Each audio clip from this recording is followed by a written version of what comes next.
ക്രിസ്തു യേശുവിൻ്റെ നിസ്തുല്യ നാമത്തിൽ ശുഭസന്ദേശത്തിലേക്ക് സ്വാഗതം. വിശുദ്ധ വേദപുസ്തകത്തിൽ മത്തായി എഴുതിയ സുവിശേഷം 7-ാം അധ്യായം 25-26 വാക്യങ്ങളിൽ നാം ഇപ്രകാരം വായിക്കുന്നു: വൻമഴ ചൊരിഞ്ഞു, നദികൾ പൊങ്ങി, കാറ്റടിച്ചു, ആ വീട്ടിന്മേൽ അലച്ചു. അത് പാറമേൽ അടിസ്ഥാനമുള്ളതാകിയാൽ വീണില്ല. എൻ്റെ ഈ വചനങ്ങളെ കേട്ട് ചെയ്യാത്തവനൊക്കെയും മണലിന്മേൽ വീട് പണിത മനുഷ്യനോട് തുല്യനാകുന്നു. ഒരു വീടിനെ സംബന്ധിച്ച് ഏറ്റവും പ്രധാനപ്പെട്ട കാര്യം അതിൻ്റെ അടിസ്ഥാനമാണ്. വീട് എത്ര ഭംഗിയായിരുന്നാലും അടിസ്ഥാനമില്ലെങ്കിൽ വീട് പണിതത് വൃഥാവിലാണ്. മനുഷ്യർക്കും അടിസ്ഥാനം വേണം. അടിസ്ഥാനം അത് ക്രിസ്തുവാണ്. മറ്റെല്ലാം മണലാണ്. നമ്മുടെ ഏറ്റവും വലിയ ആഗ്രഹം ക്രിസ്തുവിനെ അറിയുന്നതും അവനെപ്പോലെ ആയിത്തീരുന്നതുമാണെങ്കിൽ നാം നമ്മുടെ വീട് പാറമേൽ ആണ് പണിയുന്നത്.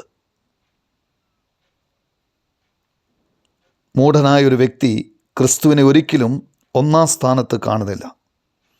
ക്രിസ്തുവിനെ തൻ്റെ ജീവിതത്തിൻ്റെ കർത്താവായി വാഴിക്കുന്നില്ല. ക്രിസ്തുവിനെ ജീവിതത്തിൻ്റെ അടിത്തറയായി കാണുന്നില്ല. അവൻ്റെ വീട് മണലിന്മേൽ പണിതതാണ്. ക്രിസ്തുവിനെ അറിഞ്ഞവനും അനുസരിക്കുന്നവനുമാണ് ഒരു യഥാർത്ഥ ക്രിസ്ത്യാനി. അവൻ ക്രിസ്തുവിൻ്റെ വാക്കുകൾ കേട്ട് അത് പ്രവൃത്തിപഥത്തിൽ കൊണ്ടുവരുന്നു. ക്രിസ്തുവിനെ അറിയുക എന്നാൽ ക്രിസ്തുവിനെ സ്നേഹിക്കുക എന്നാണ്. ക്രിസ്തുവിനെ സ്നേഹിക്കുക എന്നാൽ ക്രിസ്തുവിനെ അനുസരിക്കുക എന്നാണ്. യേശു പറഞ്ഞു, എൻ്റെ കൽപ്പനകൾ ലഭിച്ച് പ്രമാണിക്കുന്നവൻ എന്നെ സ്നേഹിക്കുന്നവനാകുന്നു. അവനാണ് പാറമേൽ വീട് പണിതവൻ.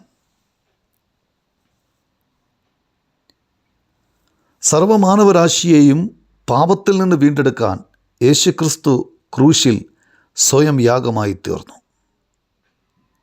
നമ്മുടെ പാപത്തിൻ്റെ ശിക്ഷ അവൻ്റെ ശരീരത്തിൽ ഏറ്റെടുത്ത് നമുക്ക് പകരമായി ക്രൂശിന്മേൽ മരിച്ചു. 3-ാം ദിവസം മരിച്ചവരുടെ ഇടയിൽ നിന്നും ഉയർത്തെഴുന്നേറ്റു. യേശുക്രിസ്തുവിൽ വിശ്വസിക്കുന്ന ഏതൊരു വ്യക്തിയും രക്ഷിക്കപ്പെടുന്നു. പാപത്തിൻ്റെ ശിക്ഷാവിധിയിൽ നിന്നും വിടുവിക്കപ്പെടുന്നു. അവൻ പാറമേൽ വീട് പണിത മനുഷ്യനോട് സദൃശനാകുന്നു.